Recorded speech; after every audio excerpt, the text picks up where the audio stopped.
One of the questions I get all the time is how come so many dentists recommend fluoride? And how come all the government agencies recommend fluoride? You're about to watch a wonderful interview with Christopher Bryson. He wrote this book, The Fluoride Deception. Excellent. I think when you watch this video or read this book, you'll understand the answers to those questions.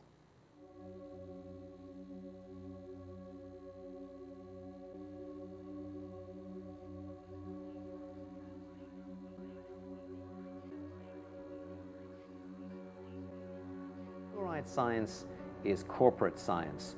Fluoride science is DDT science. It's asbestos science. It's tobacco science. It's a racket. In July of 2004, Christopher Bryson sat down and discussed the findings of his new book, The Fluoride Deception, with Paul Connett of the Fluoride Action Network. The Fluoride Deception was published by 7 Stories Press in May of 2004. The book is based on nearly 10 years of research by Bryson, an award-winning journalist and former producer at the BBC.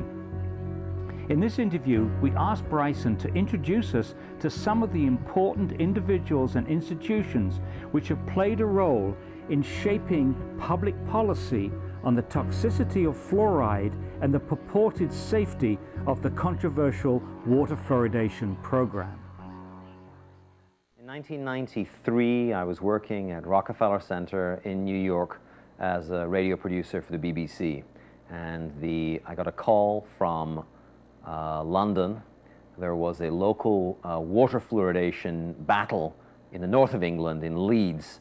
And the producers, it was a daytime radio show. You and Yours was the name of the program. And the producer said, "Chris, what do you know about fluoride? What do the Yanks think about fluoride? Is there an American angle?" And it was a very familiar request to me. Is there an American angle to the story? And I said, look, I don't know fluoride from a hole in the wall. I have no idea about fluoride, but let me make a few phone calls and see if I can't help you out. And my first call was to Ralph Nader in Washington. And I'm not sure why I called Ralph Nader, but look, it was a consumer issue. And Mr. Consumer, Ralph Nader, I thought, let's give him a call. And I got through, and he said, look, I don't know a great deal about water fluoridation, but I've never had terribly good feelings about it.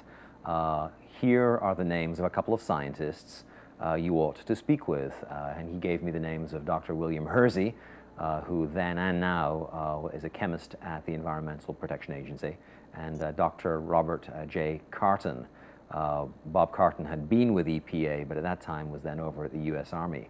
And I went down to Washington and met with Dr. Hersey and Dr. Carton, and they explained to me that the safety standards for water fluoridation in this country are based on